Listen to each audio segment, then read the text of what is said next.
Magandang gabi po sa ating lahat at welcome to our Thursday online Bible study. Ngayon po ay February 26, 2026. February 26. So, nasa February pa rin tayo at magandang gabi po.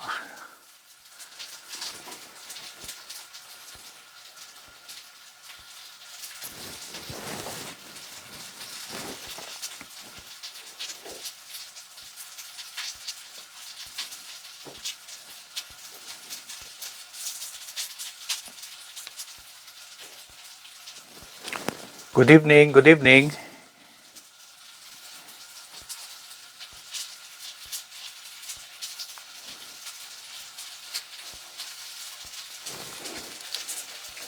Good evening, good evening.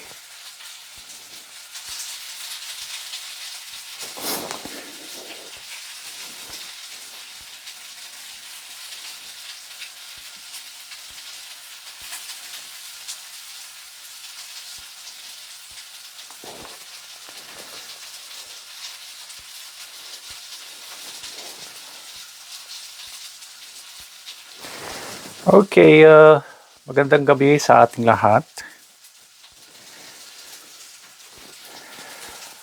Ang ating scripture background ay matatagpuan sa 1 John chapter 2 magmula sa verse 9 to 11 at including na ang chapter 3 verse 12 and verse 15. 1 John chapter 2 magmula sa verse 9 hanggang sa verse 11 and chapter 3 verse 12 and verse 15. Magandang gabi sa ating lahat. Welcome po.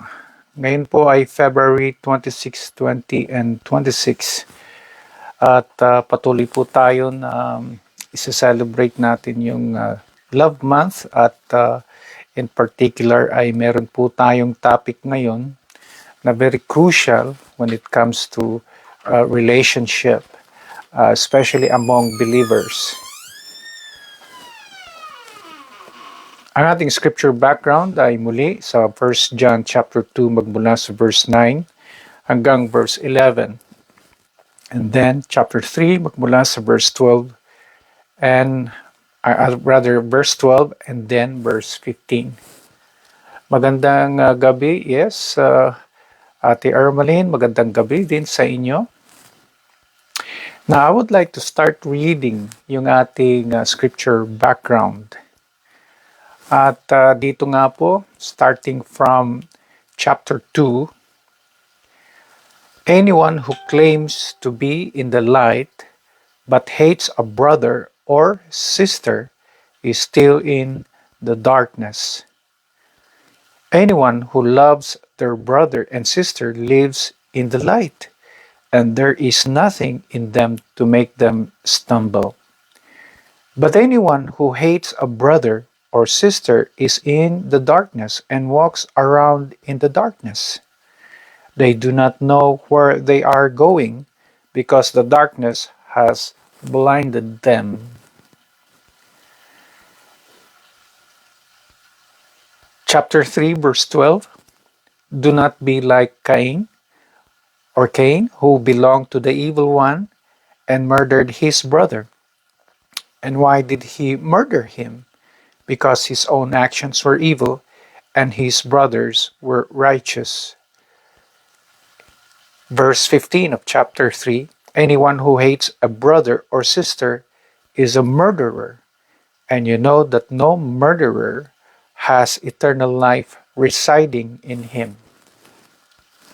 Magandang gabi sa ating lahat at ang topic po natin ay be careful when you say, I hate you. Be careful when you say, I hate you. Ang scripture background natin, ang kanyang, ang nakikita natin dito na gustong makorek ay patungkol sa hate. At katulad nga po dito sa verse 9 talks about hating a brother or a sister. Okay? Verse 11, and again, hating a brother or sister. Again, in chapter 3, verse 15, about hating a brother or sister. So, gusto nating gamitin ang scripture background na ito para pag-usapan ng bagay na ito dahil ang issue ng salitang hate o pagkasuklam ay isang bagay na napaka-importante in a sense na may kasama itong babala, may bagay na napakabigat po ang kumbaga yung sa mga kasalanan parang masasabi din natin na ito rin ay isang mabigat na bagay na kailangan bigyan ng pansin. And we have to deal with this kasi minsan kahit tayong mga mananampalataya ay maari din na sa kabila ng matamis ng ngiti natin, baka sa loob naman punong-puno pala tayo ng pagkasuklam. And that is why we have to be very careful. And I will explain later bakit kailangan natin maging careful whenever we speak of the word hate or when we engage in hatred. Okay? Magandang gabi, Ate Jinky. Magandang gabi din, Brother Rocky. Welcome to our Thursday online Bible study. Now, syempre, ang konteksto ng ating pinag-uusapan ngayon ay ang kausap dito ay sabi nga sa verse 9 of chapter 2, anyone who claims to be in the light. So, ang kausap dito yung mga mananampalataya na nagkiklaim na sila daw ay namumuhay sa ilaw. Ayan. Ilaw, ito'y ilaw po ng ating Panginoon. It is referring to believers. Kaya nga na-address na brother or sister. Mga kapwa natin mananampalataya, mga kapwa nating Kristiyano. At ang konteksto nito na may dala-dala na pagkasuklam. Pero sabi nga doon but hates a brother or sister. So, ito po yung bagay na kaya sinasabi ko na medyo hindi talaga medyo, talagang critical ho ito na iniiwasan natin ito na tayo ay magkaroon ng ganitong pagkasuklam sa ating kapwa mananampalataya kahit sa mga hindi po, no? So, alamin natin ano ang biblical position. Ano ang biblical position natin diyan? Ano ang sinasabi ng Biblia? Maliwanag na sa loob mismo ng ating scripture background ay tila'y pinapakita na hindi maganda na tayo ay may dala-dala talaga, meron tayong ganito na may pagkasuklam sa ating kapwa mananampalataya. Na tayo ay namumuhay sa hatred. Maaaring, sabi ko nga kanina na sa labas nakangiti ho tayo, pero sa loob masama yung loob natin na punong-puno talaga ng hatred. Tama ba ito? Maliwanag sa ating scripture background na ang pinapakita rito ay hindi. At yan ang ipapakita ko rin sa inyo mamaya, mga ilang sandali. kung bakit hindi tama na ang isang mananampalataya ay may daladalang ganitong pagkasuklam, may daladala siyang hatred sa kanyang buhay.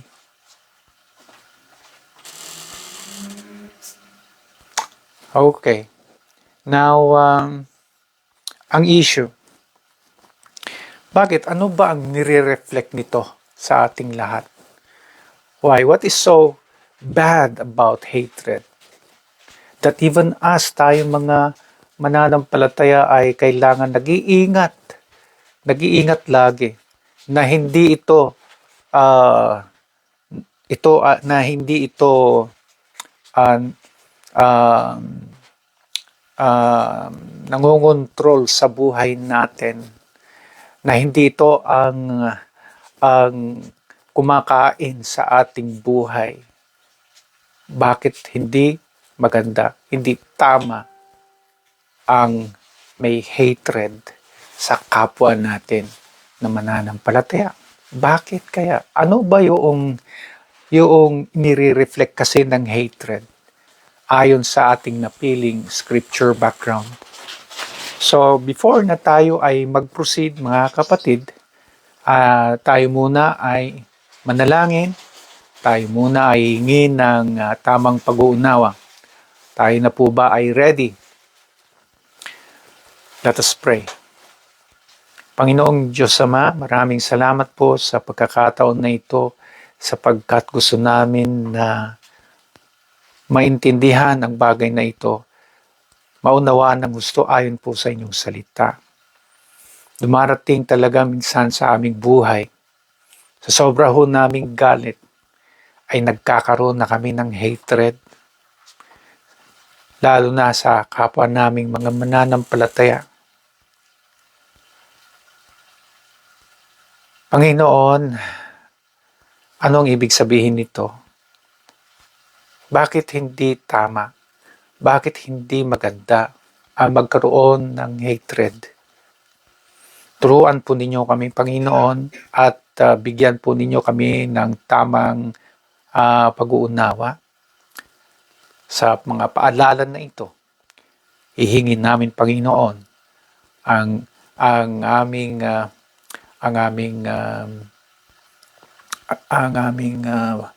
Bible study ngayon, Panginoon.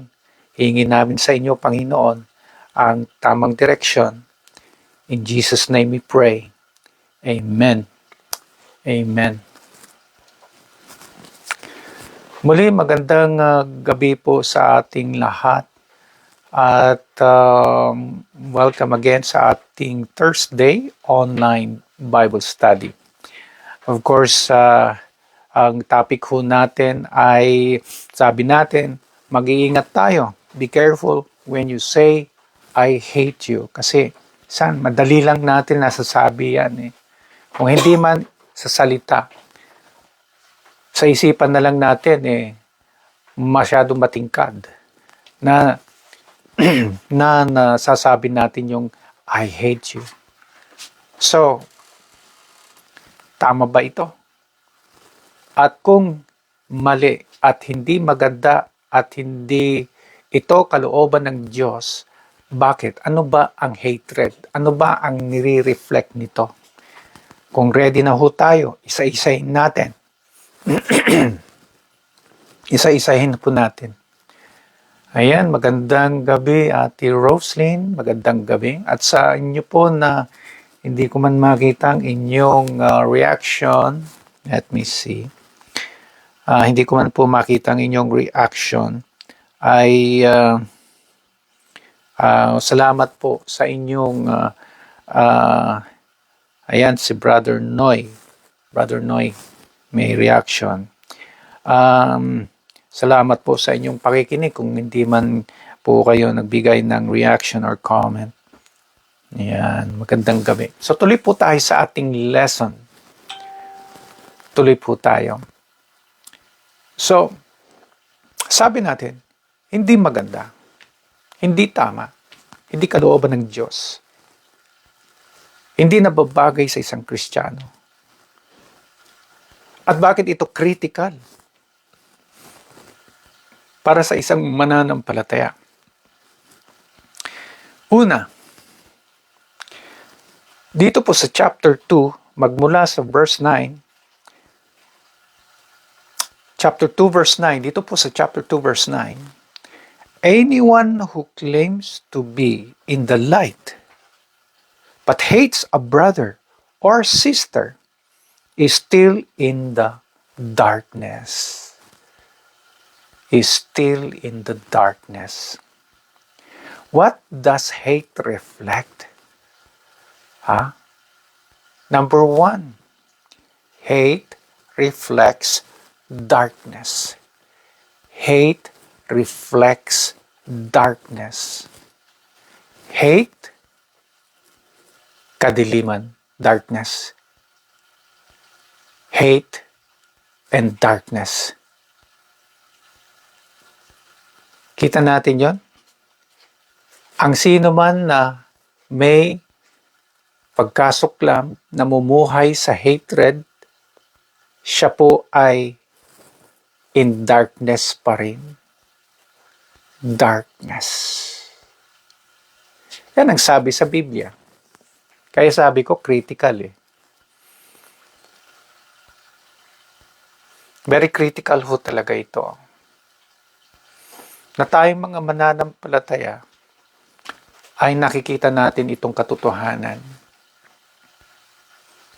So if you are a believer and you claim to be living in the light, yet you have hatred in you, you hate your brother, you hate your sister, then you are still in darkness.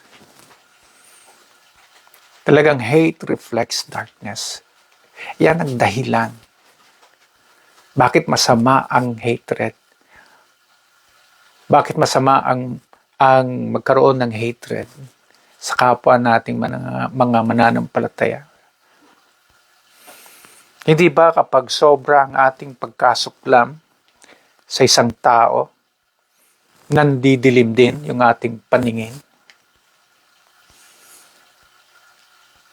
Minsan nagtataka, bakit ako nandidilim sa aking paningin sa taong ito? Dahil may hatred. That is what hatred can do.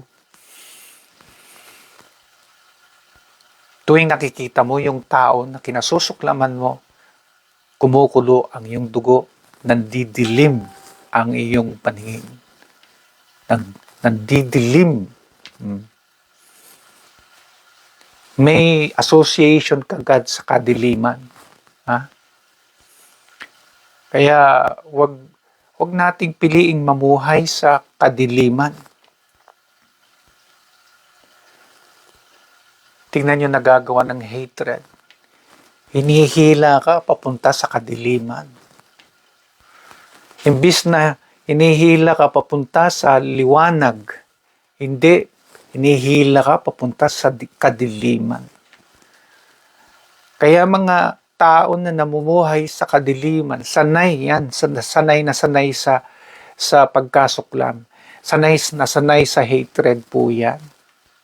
It's so just easy for them to hate anyone.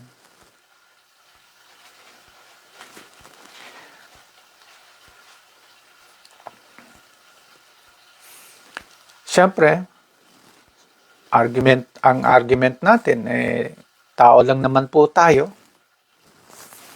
At hindi ba, by nature, meron na tayong ganyan, that we are capable of hatred.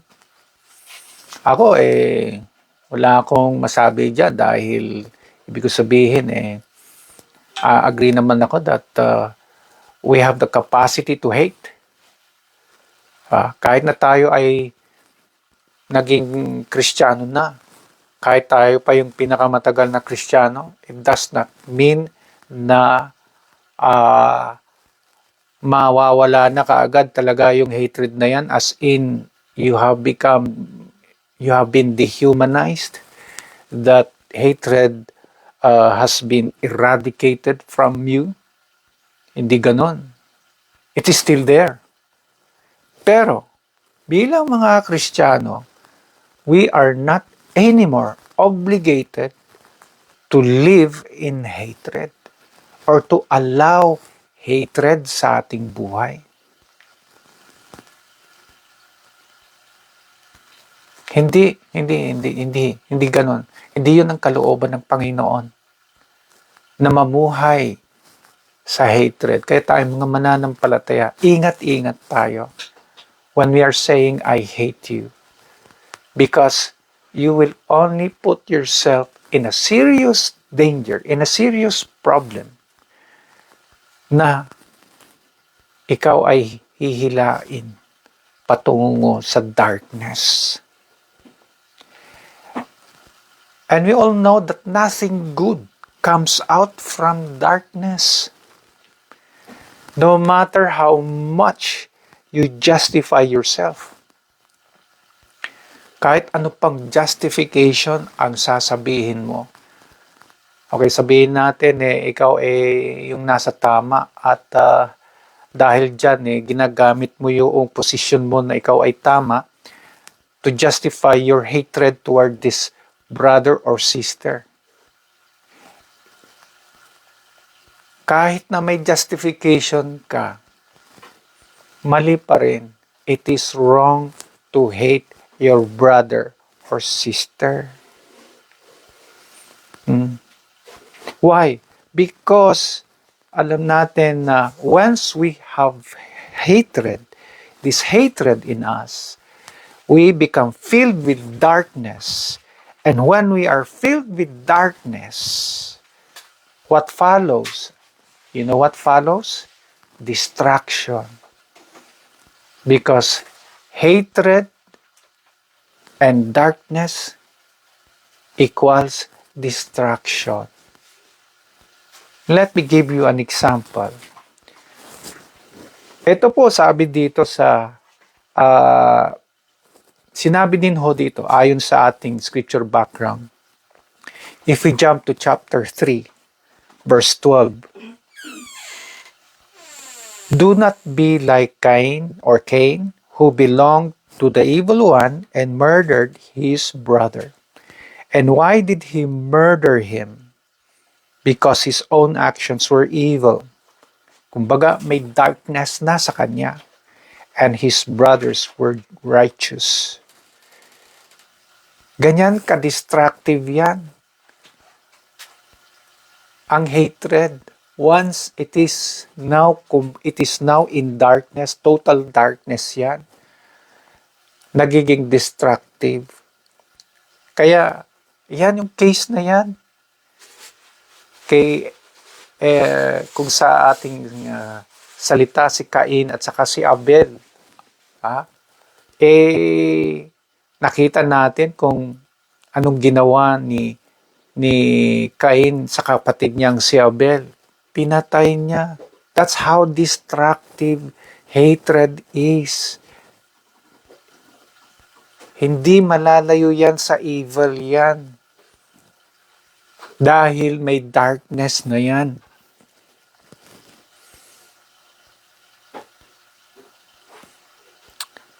And so evil will always reside in darkness. Never in the light. No. Evil will not reside in the light, but in darkness. And once na ito ay kumilos, ang evil na ito, dala ng ating pagkasuklam, walang sasantuhin kahit kapatid mo. Kahit kapatid mo pa yan. Kahit kapatid mo pa yan sa Panginoon, walang sasantuhin. Look, tingnan ninyo si Abel at si Cain. Magkapatid yan. Pero, ba't niya nagawa yan? Ba't niya nagawa yun? Yung napakasama na bagay na pinatay pa niya. Si Abel. You see what hatred can do? It will absorb you into darkness. And in darkness there is evil. And when evil strikes, evil becomes destructive. Kaya ganyan ka-critical. Ito po ay babala sa atin kung bakit hindi maganda na tayo ay namumuhay sa hatred. We cannot live in hatred. We have to avoid the hatred. At itong writer na ito is known for advocating love. Yan. Laging isinusulong lagi yan ang love. What is the opposite of hate? Di love. Kaya nga makikita natin if we read 1 John, itong 1 John na ito, itong sulat na ito,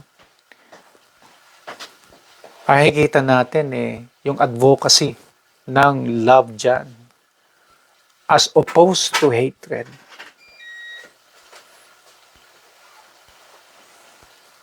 Kaya ito, napaka-critical talaga, critical.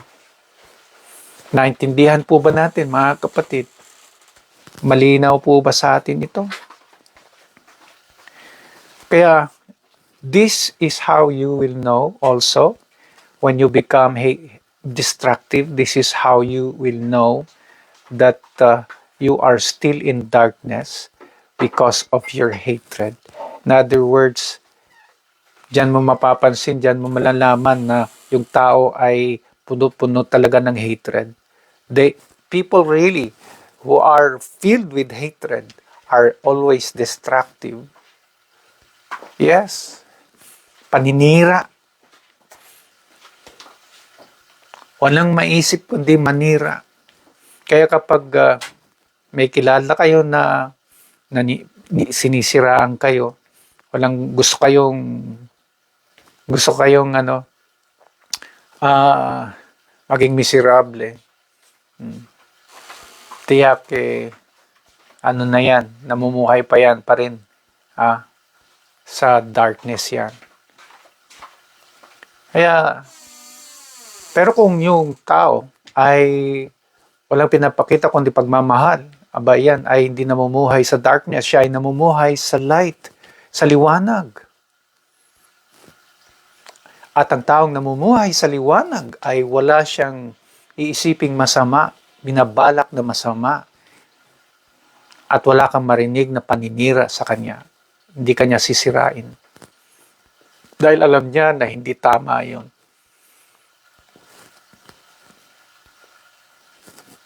Ayan.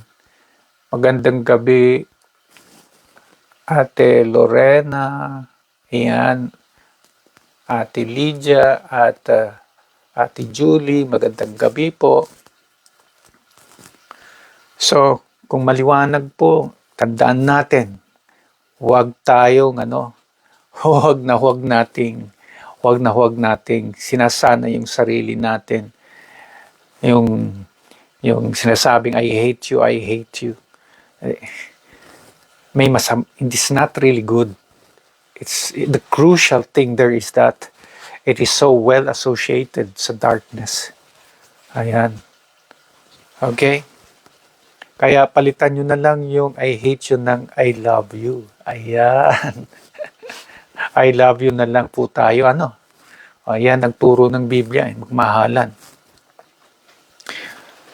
Ang pangalawa na makikita natin dito mga kapatid, okay, kung bakit sinasabi natin that hindi maganda na pinapractice ang Kristiyano, ang isang mananampalataya who's claiming to have the light,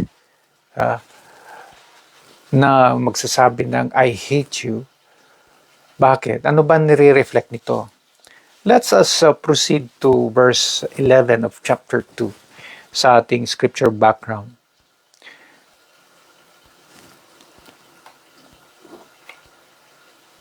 Sa chapter 2, verse 11, but anyone who hates a brother or sister is in the darkness, ayan na naman, no? And walks around in the darkness. Kaya, parang redundancy ito, Ang chapter 2 verse 9, sinabi niya na na ang sino man na who hates a brother or sister is still in the darkness. In chapter 2 verse 11, ganun na naman. And in fact, he walks around in the darkness. Pero ano yung gusto nating makita dyan? Eto, they do not know where they are going because the darkness has blinded them. The darkness has blinded them. So yung pangalawa dito, na in-associate yung hate, yung hate sa number 1, ang in-associate sa hate ay sabi natin darkness. Yung number 2, hate naman at saka blindness. So hate reflects blindness. Kasi nasa verse 11 Ulitin natin yung verse 11. Sabi sa verse 11, because the darkness has blinded them. Ayan. Nakakabulag ang hatred. Nakakabulag ho ang hatred. Ang mga tao, mga mananampalataya na may hatred pa rin, ay tiyak yan, bulag na. Bulag na saan? Sa katotohanan. Magiging bulag tayo sa katotohanan if we keep practicing, if we keep on harboring hatred. Kaya napakahalaga, critical ho talaga ito. Hindi na natin makita yung daan, yung tamang daan. Kaya once you step inside hatred, there's going to be darkness, and because there is darkness, you cannot see your direction. And because you cannot see your direction, wala na, ligaw ka na. At ang katotohanan ay hindi mo na nakikita. It will blind you from the truth. Kaya pala, ang mga taong, mga mananampalataya na punong-puno ng pagkasuklam ay mahirap yung bang magpaliwanag. Kahit ano pang maayos na pagpapaliwanag, kahit ano pang maayos na pagpapaliwanag, dahil siya na ay bulag sa katotohanan, bulag na dahil sa kanyang pagkasuklam, wala na siyang tatanggapin na ibang katotohanan kundi yung alam lang niya. Kahit pinapakita mo na ito yung dapat, ito yung kalooban ng Panginoon. Dahil meron na siyang hatred, tumigas yung puso niya at hindi niya nakikita yung gusto mong ipakita sa kanya. Sa sobra ng kanyang pagkasuklam, bulag na sa katotohanan. Kaya kahit ano pa na magandang paliwanag mo sa iyong magandang pagpapaliwanag sa kanya, hindi po niya tatanggapin. Kaya minsan it serves a lesson sa atin when arguing with believers, with people who are full of hatred. It serves as a lesson that when arguing with them, you will only be wasting your time because they will never accept your argument, your explanation, because they are already blind. They have been blinded by their hatred. Yan ang nakakalungkot.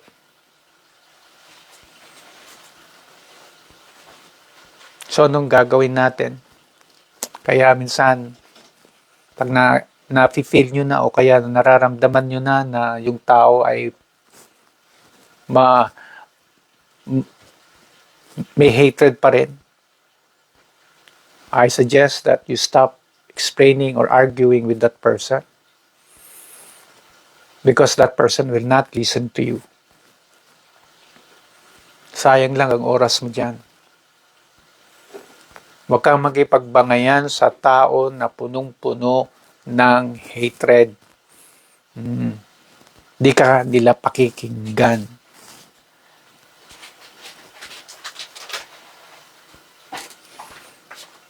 So, wait for the proper time. Ganap na lang tayo ng tamang panahon na sila ay muli ay babalik sa ilaw, sa liwanag. Kasi alam nyo, ang magandang kausap, mga mananampalataya na namumuhay talaga sa ilaw, mga tao na nasa liwanag, mas madaling kausap ang mga ito.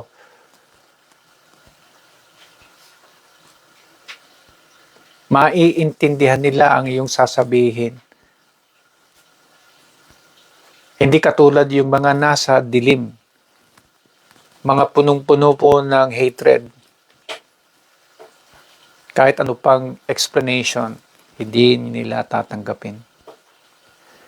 So take time to find way or ways how you can help na ang brother na ito or sister na ito will return to his senses. To return sa ilaw na sinasabi natin, na muli mangingibabaw yung love ng Panginoon sa kanya.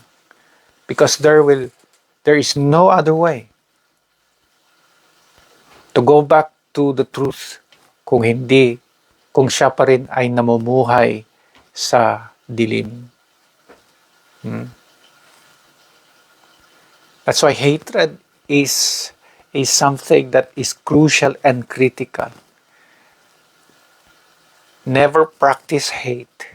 Never hate a person, because hatred will always pull you into darkness. Mahirap.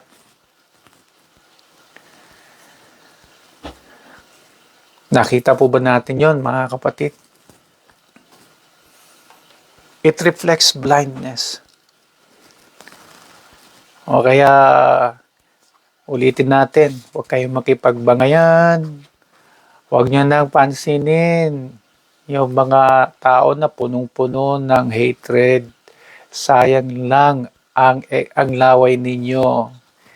Pag-pray nyo na lang sila at ipaalala muli ang ilaw na kanilang tinanggap, ang kanilang buhay nung sila pa'y nasa ilaw. Perhaps kung sila ay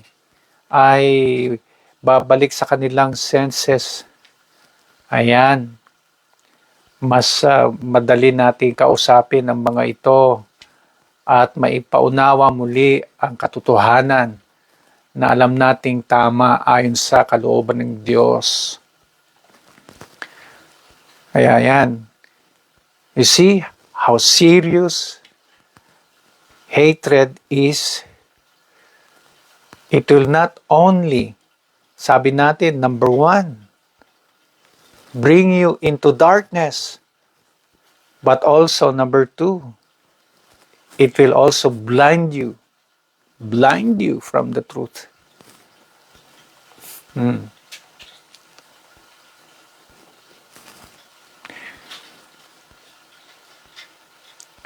Ito ang mas grabe ho ito, na kailangan nag-iingat talaga tayo. Okay? Are you ready to listen? This is a critical situation for every believer who is into hatred. In chapter 3, verse 15. Chapter 3, verse 15. Anyone who hates a brother or sister is a murderer. And you know that no murderer has eternal life residing in him. Nakita ninyo kung paano in-associate ang Biblia, ang hatred? In-associate niya ang ang uh, hatred sa isang murderer. At ang isang murderer, sabi, ay wala pong eternal life residing in him. In other words, number three, hate reflects no eternal life in him. Hate reflects no eternal life in him. Aba, ang pinag-uusapan na dito ay eternal life. Ganyan katindi, ganyan ka-critical ang pinag-uusapan natin ngayon, mga kapatid. Kung bakit kailangan nating umiwas na mamuhay sa pagkasuklam. Because it is now about eternal life. The very thing, the very purpose why we have been that God would want to save us, the very reason we have been saved, it is for eternal life, our eternal life.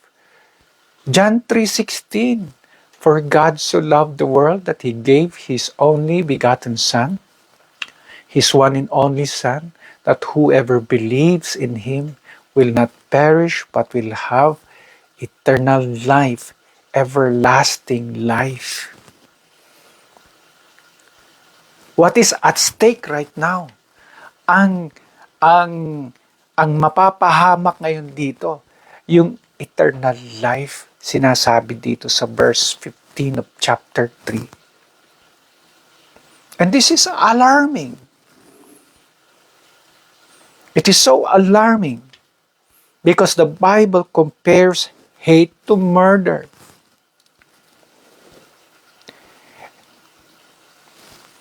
Thus, anyone who hates pala ay murderer.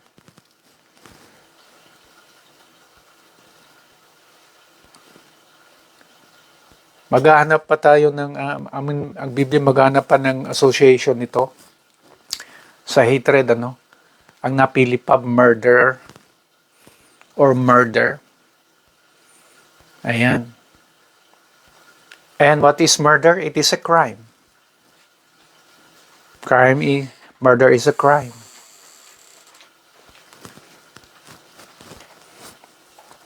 Naalala ko tuloy kasi yung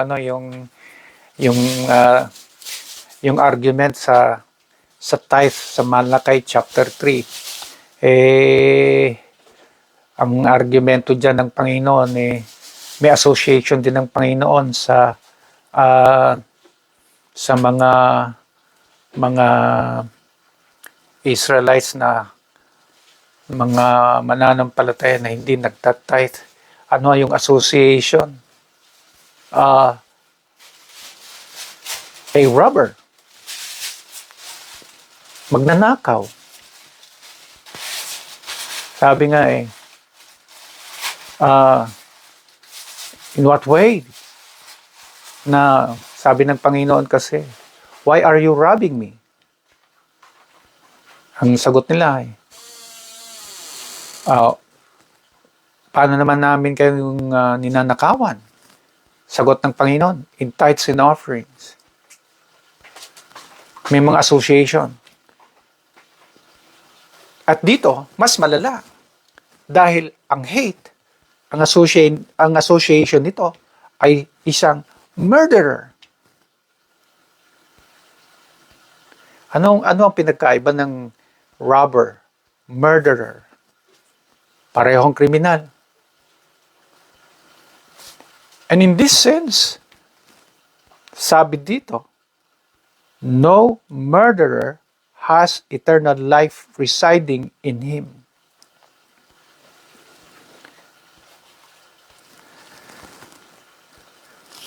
So kapag ako pala ay punong-puno ng hatred, ako pala ay pwedeng matawag na murderer. At ang isang murderer ay wala ng eternal life sa kanyang buhay, sa kanya, in him. Anong sagot ng chapter 3 verse 15? No murderer has eternal life residing in him. Kaya mga kapatid, hindi pwede na pinaglalaruan lang yung salitang hate. Because it will put you at greater risk. Malaking risk ho yan of losing your eternal life in you. Of having mas malala pa yun, having no eternal life in you.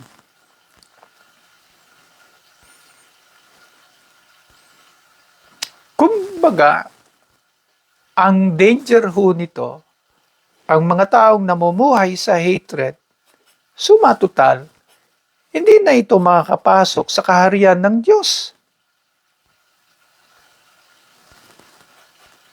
Hindi na ito makakapasok sa kaharian ng Diyos. Dahil wala na sa Kanya ang eternal life. Ganyan ka-critical, mga kapatid. Kaya hindi basta-basta natin binabanggit yan sa kahit sino. I hate you, I hate you, I hate you, I hate you. I hate you for the rest of my life. Huwag niyong sabihin yan. At huwag niyong isabuhay yan. Sapagkat dito nakita natin apektado yung ating eternal life. Hindi ako nagsabi niyan. Chapter 3 verse 15. Anyone who hates a brother or sister is a murderer, and you know that no murderer has eternal life residing in him. Malinaw po yan. So for the sake of the eternal life in us, through the blood of Jesus Christ, let us stop hating each other. Let us stop hating our brother or sister. Tigilan na natin. Tigilan na po na natin. At tayo na ay babalik sa ilaw. Huwag na tayong mamuhay na ganito, na may pagkasuklam. Dapat namumuhay tayo sa pagmamahal ng Diyos. That we should love one another. Na magmahalan po tayo. Dahil wala tayong mapapala, kundi kapahamakan. Kapahamakan talaga ang may dudulot ng hatred. Anumang justification ang sasabihin natin. Whatever justification. Kahit sabihin natin, ako naman yung tama, ganito, ganyan. So what if you are right, tama ka sa bagay na ito, but your action to hate, hindi tama yon. To hate the person is not right before God. So, mga kapatid, ito I hope maliwanag po sa atin na paalala. Once again, this is a very dangerous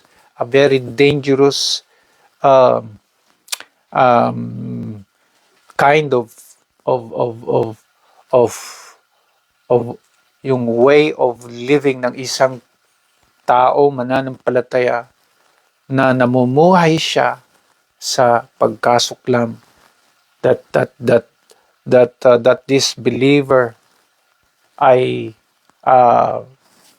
is living in hatred. Hindi po tama yan.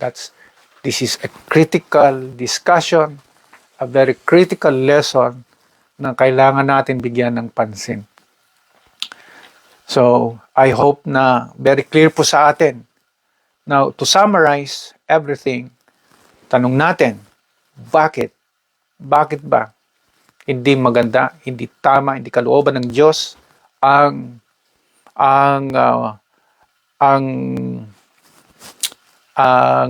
magkaroon ng ganitong pagkasuklam sa ating kapwa mananampalataya, to hate our brother or sister? Why? Because it reflects what? One, hate reflects darkness, ayon sa chapter 2, verse 9. Two, hate reflects blindness. Magiging bulag tayo sa katotohanan, ayon sa chapter 2, verse 11. Three, hate reflects no eternal life. Mas matindi yan, according to chapter 3, verse 15. Malinaw po ba sa ating lahat, mga kapatid? Do you have any question or comment? Kaya, I discourage you. Never practice hatred. Ano man yung ginawa niya na masama sa iyo, stay away from hatred. Do not hate, but still continue to love that person with the hope and prayer that that person will one day realize his own wrongdoings, and perhaps given the chance to once again see the light. Kaya yun ang prayer natin. Do you have any question? Do you have any comment? Malinaw po ba sa atin?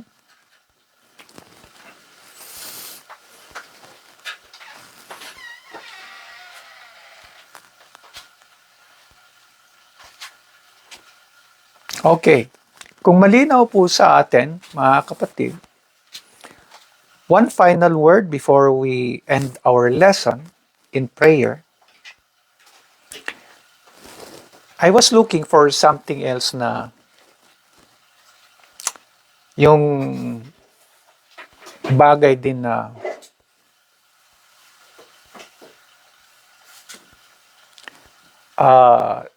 saan nagagamit yung word na hate.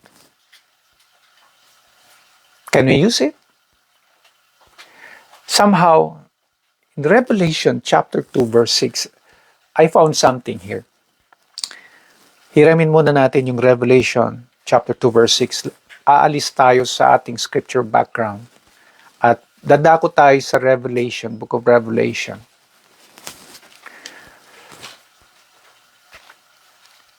And by the way, the Book of Revelation, si John pa rin ang sumulat nito. In Revelation chapter 2, verse 6, ito ang sinabi ng Panginoon sa church na ito. But you have this in your favor. Kasi ang ginagawa kasi ng Panginoon, una pinupuri niya, pagkatapos mamaya sasabihin niya, I have one thing against you sa church na ito. But in verse 6, ito yung nakita ko. But you have this in your favor.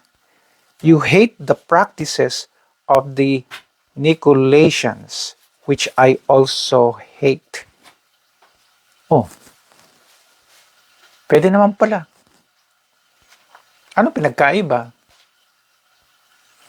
Ang sabi naman kasi dito, you hate the practices. You hate the practices.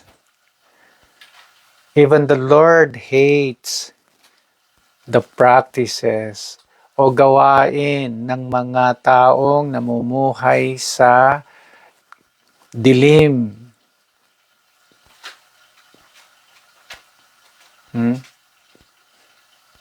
So, in other words, you can hate the practice, the work, but not the person. Not the person. Yeah. Well, do you love um do you love let's say we talk about certain crimes like do you love uh, robbery? Do you love murder? No, we should hate robbery and murder, but we should not hate the robber and the murderer, because as God said, love your enemies, with the hope that one day sila din ay magkakaroon ng realization sa kanilang buhay na makilala ang Panginoon at sila din ay magiging katulad natin ng mga mananampalataya na namumuhay hindi na sa hatred kundi namumuhay po sa love. Love ng Panginoon. So, please, if you want to hate, do not hate the person. Just hate the action. Hate yung kanyang ginawa, but not the person. We must continue to love and not hate. Yan po ang final word natin. So kung wala po tayong ibang comment or question, dadako na tayo sa ating prayer. Now sa prayer natin, I do not know your heart. I cannot see it. I do not know what's in your mind. Only you can know what's in your heart, what's in your mind. I do not know if you have enemies. I do not know if you hate someone. But there's someone who knows everything. And that someone is God. Perhaps it is about time, right now, sa oras na ito, na i-release na natin yung sarili natin from all hatred. Huwag na tayong mamuhay sa hatred. Umpisahan na nating mamuhay sa love ng Panginoon. Malaking bagay ho ito. Alang-alang sa naghihintay na kaharian ng Panginoon. Ang ating buhay na walang hanggan. Kaya't mga kapatid, sa oras na ito, ilapit natin ang bagay na ito na nawa ay una, humingi tayo ng kapatawaran sa Kanya, sa Panginoon. At pangalawa, natulungan tayo na i-release sa masamang espiritu na ito. The spirit of hate na ito na ang nangungontrol sa buhay natin. At kung tayo na po ay handa, manalangin. Muli tayo ay manalangin sa Panginoon. Let's bow our heads in prayer. Panginoong Diyos Ama, maraming salamat po sa paalala na ito. How critical it is for us to understand that to hate a brother or a sister is not your will. This is not your gospel. This is not your good news. Hatred, to hate someone is not your gospel. Love is. And so we ask forgiveness, Lord, for the times that we harbored hatred against someone who hurt us. Kaya Panginoon, tulungan po ninyo kami na maalis ang hatred na ito as we grow each day. Pabalik sa ilaw nang lalo po naming maunawaan ng inyong kalooban. Salamat po Panginoon sa paalala na ito at muli naming ipinagpapasalamat ang paalala na ito dahil napakahalaga sa aming buhay, sa aming pananampalataya bilang mga Kristiyano. Kinukumit namin, Panginoon, ang lesson na ito para sa lalo po naming kalaguan at paalala din po. In Jesus' name we pray. Amen. Amen. Magandang gabi muli sa ating lahat at salamat po sa inyong pakikinig. At yan, salamat po kay Ate Lydia. Magandang gabi. Sister Adora, Ate Adora. Magandang gabi, Ate Gracia. Magandang gabi, Ate Ermeline, Ate Jinky. Sino pa po yung andyan? Tingnan natin.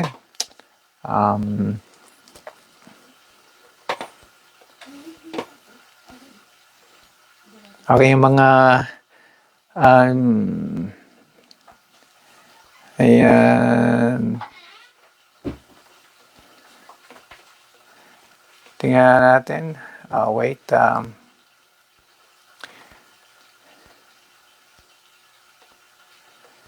Yung mga ayan, si Ate Lerma, ayan, magandang gabi. Ate Julie, Ate Gian, Brother Noy, Ate Lydia, Ate Roslyn, Brother Rocky, Brother Benedict, ayan, Ate Ermeline, sino pa? Yung mga hindi ko po makita at pasensya na po kung hindi ko makita ang inyong pangalan, but kung kayo ay nanood at kayo ay na-bless sa ating lesson, ay maraming salamat sa inyong pag-attend at magandang gabi muli sa ating lahat, and good night din po, and hope to see you again next Bible study. Ayan, good night and good evening. Ayan, yes, Brother Benedict. Ayan, Sister Julie. Ayan. At ayan. Ayan. Ayan, kasi minsan hindi ko makita yung ating yung iba dito na bakit kaya hindi ko makita Anyway, maraming salamat. At ayan, tayo na po ay mag-i-end at lampas na tayo sa ating oras. Good night po and see you next week. Ito na po yung ating signing off. God bless and good night.